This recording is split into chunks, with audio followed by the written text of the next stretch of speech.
약 한 30% 정도 증시가 빠지고 반등을 합니다.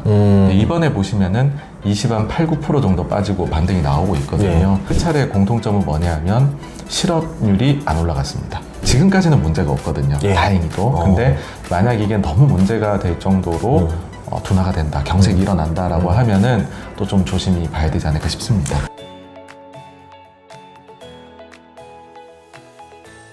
네, 이번 시간에는요, 투자의 역사는 반드시 되풀이된다의 정강호 저자님을 모시고 이야기를 해보도록 하겠습니다. 반갑습니다. 네, 안녕하세요. 예, 간단한 소개 부탁드립니다. 네, 저는 지금 경제 쪽에 유튜브 채널 86번가라는 걸 운영을 하고 있는 정광호라고 하고요.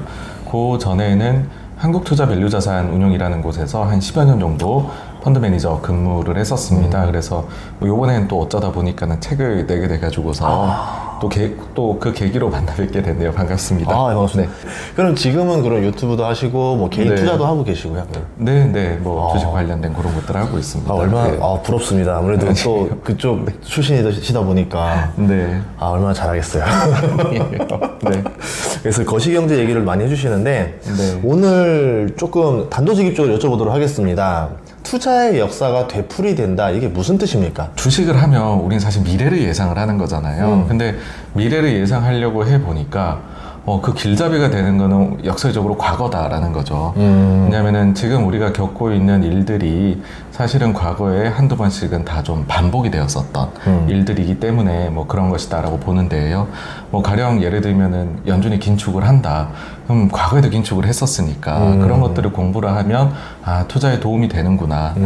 그런 점들을 담아가지고서 그래서 책으로 써보면 좋겠다 해서 그렇게 작성을 하게 된 것이고요. 근데 다만 이제 좀 주의할 점이 있다라고 하면은 100% 똑같이는 안 되더라고요. 왜냐면 100% 똑같이 될 것 같으면은 사실 이제 기계가 투자를 엄청 잘하게 되겠죠. 수능 문제 같네요. 기출 변형이 나오네요. 예. 그런 거죠, 네. 그래서 말씀해 주신 표현 너무 좋은데요. 정말 기출을 막 풀어보면은 어느 정도 이상으로 올라가잖아요. 그런데 이제 완벽하게 하기 위해서는 또 거기서 변형이 먼저 변주에 대해 가지고서 또 봐야 되는. 뭐 가령 예를 들면은 이번 같은 경우에 긴축을 해나가는데 지금 같은 고용 상황은 한 번도 못 겪어봤었던 거죠. 그러니까 그런 거는 또 변주인 것 같습니다. 예. 알겠습니다. 그러면 한국 경제도 좀 역사가 되풀이되고 있나요? 한국 증시도? 네. 한국 증시도 아주 전형적인 특징이 하나 있는데요. 되풀이된 특징이 뭐냐 하면, 한국이 경기 민감주의 비중이 대단히 높습니다. 그래서 경기에 아주 예민하게 움직여서 주식시장은 그보다도 더 경기보다 선행을 하잖아요. 그러다 보니까 경제가 조금 안 좋아지기 아직 시작도 안 했는데 한국 증시부터 내려가요. 그러니까 글로벌에서 거의 가장 빠르게 하락을 시작을 하고요. 반대로 좋아진다라는 기미가 조금만 또 보이면 한국 증시가 거의 제일 빠르게 반등을 보인다라는 거죠. 그게 이제 한국 역사의 반복인 것 같습니다. 선반영의 역사네요. 한국은 지독하게 선반영을 합니다.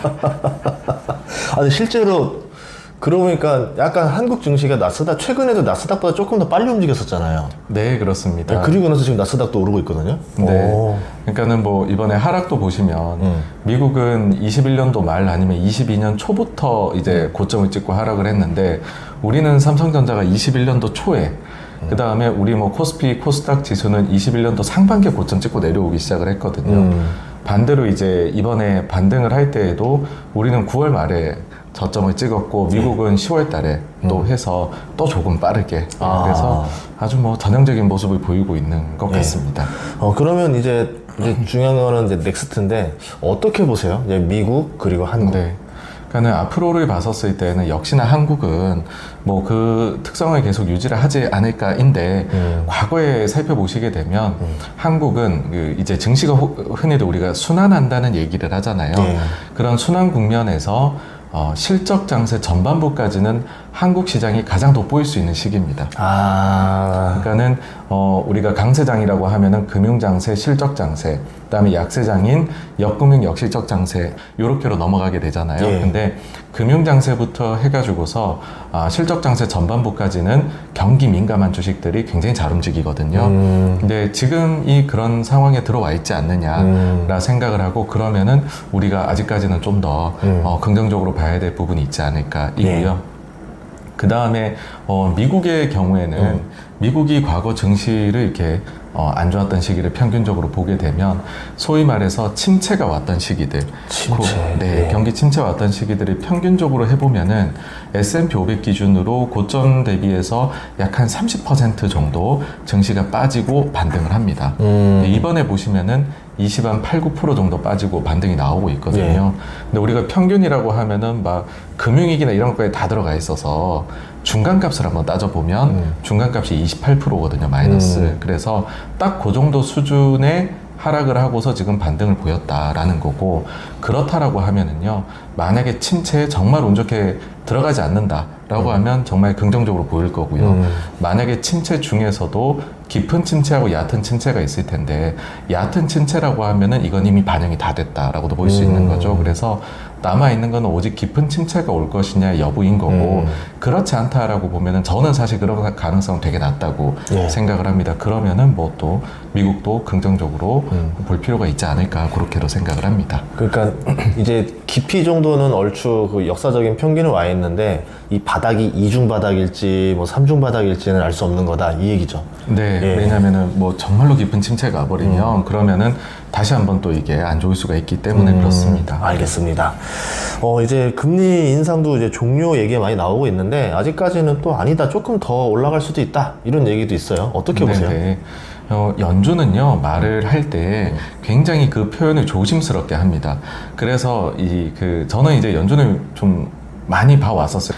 연준이 쓰는 그 단어들의 특징을 잘 캐치를 해내면 어떤 식으로 변화할 건지를 우리가 알 수가 있습니다. 그래서 실제 몇 가지 팁들을 이제 요 책에도 적어 놓은 게 있고요.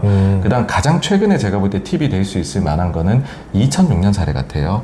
왜냐하면 최근에 연준의 성명서에서 변화가 좀 엿보입니다.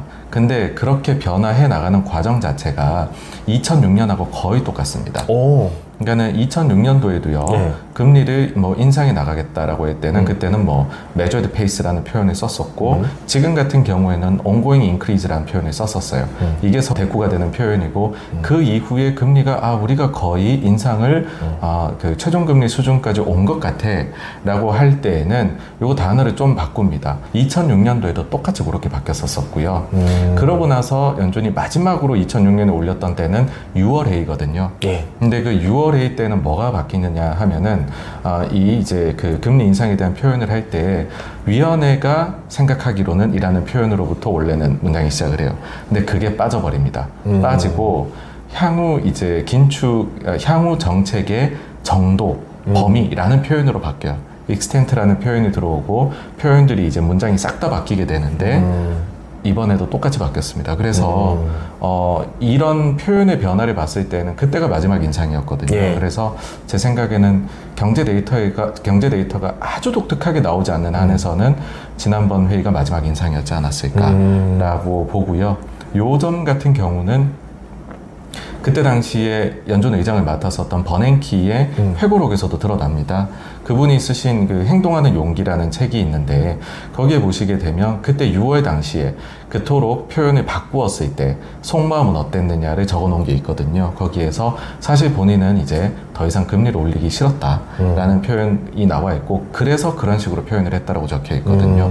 그냥 그런 점을 연준 위원들이 충분히 다 알고 있을 거라 생각을 하고요. 단어 사용에 굉장히 조심하는 사람들이기 때문에 저는 뭐 지난 5월 회의에서 성명서에서 나타난 문구 변화가 사실상은 정말 독특한 일이 발생하지 않는다면 더 이상은 안 올리겠다로 보여준 게 아닌가 싶습니다. 그러면 이제 버냉키 회고록에 비하자면은 파월도 멈추고 싶었는데 조금 더 나갔다, 이렇게 볼 수 있는 건가요? 그러니까는 요번이 정말 마지막 인상이고 앞으로는 가급적 인상을 안 하겠다. 예, 그런 식으로 아마 이지 않을까 싶습니다. 이번이 마지막으로 돈 빌려주는 거야? 이제 이러면서 돈은 정말 안 돼. 마지막이야? 예, 정말 그런 마지막이야. 알겠습니다. 그러면 이제 금리 동결을 한다라 그러면 시장에서는, 원래 시장은 좀 욕심쟁이잖아요. 네네. 예. 그럼 이제 금리 언제 내릴 거냐를 또 가지고 쪼를 것 같은데 이거 어떻게 생각하세요? 사실 이것도 과거를 볼 수밖에 없을 것 같아요. 과거에 보시게 되면은 1990년대 이후부터로 봤었을 때는 금리를 마지막으로 올리고서 그 다음에 금리를 인하하기까지 평균적으로 11개월이 걸렸다라고 합니다. 그렇게 보면은 만약에 5월이 마지막 인상이었으면 그러면 내년도 3월에 인하가 나오지 않을까로 예상을 해볼 수 있는 거겠죠. 근데 요 사례를 한 1960년대까지로 쭉 당겨놓고 보게 되면 그러면 평균적으로는 7개월이 걸렸다라고 얘기를 해요. 예. 그러면은 연말에 한 번 인하가 될 수 있지 않을까라는 이제 기대를 해볼 수가 있는 거죠. 그래서 지금 시장의 상황을 보시게 되면 채권 시장의 가격 반영을 할 때 자꾸 연내 인하 이야기가 나오는 게 여기에 있습니다. 과거에 평균적으로 보면은 연말에 인하가 나올 수도 있는데 라는 게 나오는 거죠. 반면에 연준에서 볼 때는 그건 좀 너무 과거까지 넣은 거고 최신 트렌드를 가지고서 보게 되면 우리가 연내내 인하가 절대 없어라고 이제 이야기를 하는 거니까 사실은 역사적 사례를 가지고 어디서 끊어 가지고 차용했냐에 따라 다른 얘기를 하는데 제가 볼 때는 그래서 거의 같은 이야기를 하고 있는 것 같다. 이고 뭐 제 생각에는 연내는 힘들 것 같고 아마 내년 1분기 정도가 인하에 대해서 정말로 엄청 많이 얘기가 나오는 시기가 되지 않을까라고 생각을 합니다. 그러면 이게 인하를 할 때마다 보통 사유가 있었잖아요. 네네. 뭐 이제 경제가 버티는 상황에서 금리 인하가 있을 수도 있을 거고 경제가 못 버티는 상황에서 뭐 터지고 나서 하는 경우도 있을 것 같은데 그러면 금리 인하의 뭐 이벤트 좀 그런 것들도 있을까요? 정말 많은 분들께서 이제 인하하면 시장 큰일 난다 이런 말씀들이 많이 나오는데 그도 그럴 것이 연준이 과거에 금리 인상했던 사이클이 14번이 있었는데 그중에 11번이나 침체로 갔습니다. 그러니까 올리고 나서 좋은 일이 없었다라는 거죠. 대체로는. 그래서 내리게 될 때에는 이미 경제가 막 험악해지기 시작을 했고 그러다 보니 주식도 안 좋고 경기도 안 좋은 그리고 연준은 금리 내리게 되는 그런 게 14번 중에 11번이었다라는 것이죠.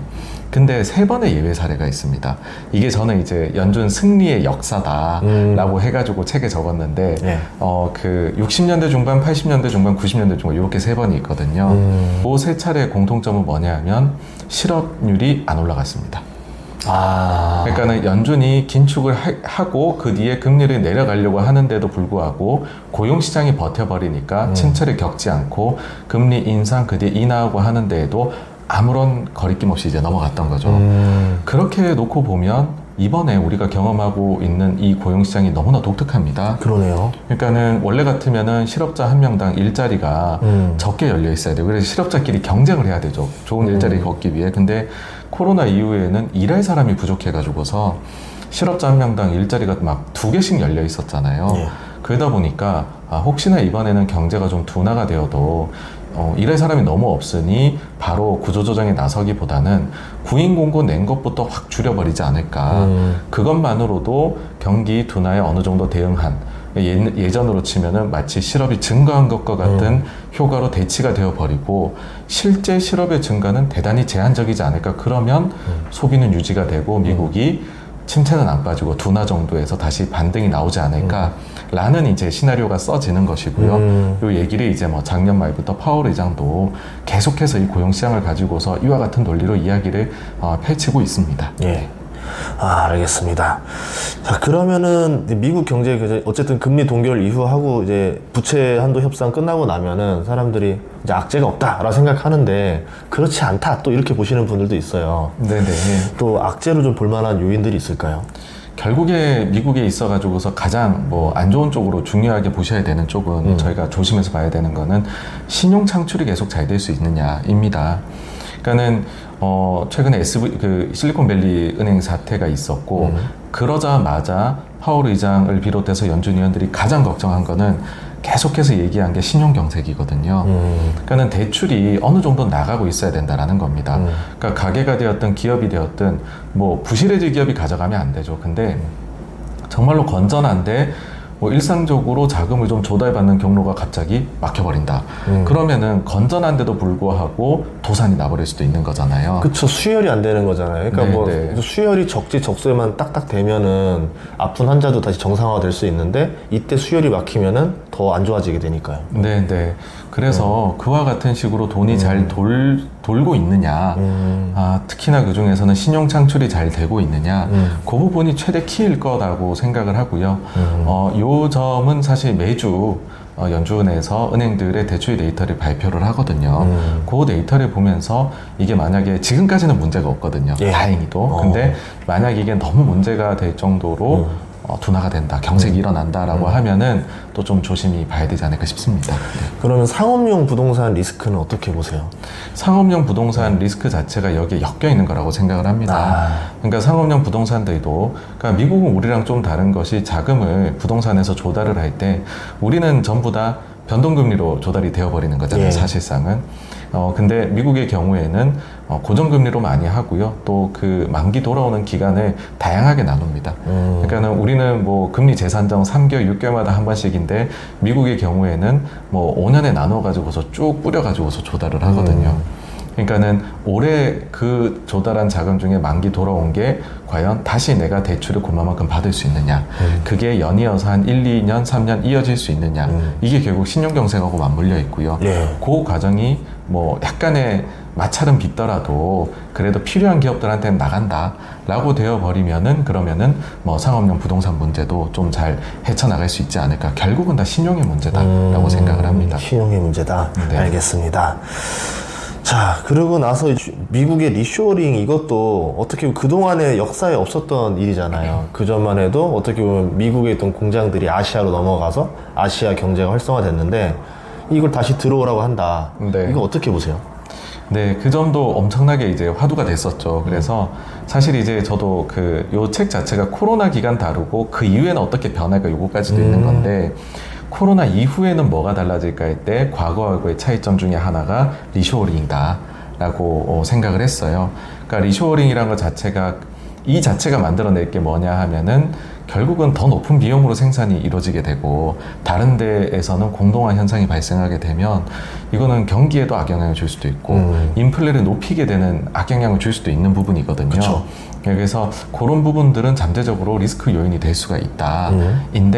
근데 이제 이거를 조금 우리가 몇 가지는 나눠서 조금 세부적으로는 봐야 되는 게 있지 않나라고 생각도 또 들어요. 뭐냐 하면은 우리 기업들 같은 경우에도 한국에 투자를 안 하고 미국에다 투자를 많이 강요를 받고 있죠. 예. 근데 그러면 한국 기업은 좀 분리를 해서 봐야 된다라는 거죠. 그러니까 한국의 경우에는 우리 쪽에서 일자리가 늘어나야 될 게 없어졌어요. 아프죠. 근데 한국 기업의 경우에는 사실은 영향을 받는 게 아니죠. 어디서든 수요가 만들어지고 있으니까. 그래서 냉정하게 얘기해가지고서는 우리는 굉장히 대외 의존도가 높은 나라고 내수 경기가 주식시장에 별로 그렇게 영향을 주지를 못하는 나라입니다. 예, 그래서 저는 그런 점에 있어가지고서는 조금 분리해서 봐야 되지 않느냐. 첫째 들고요.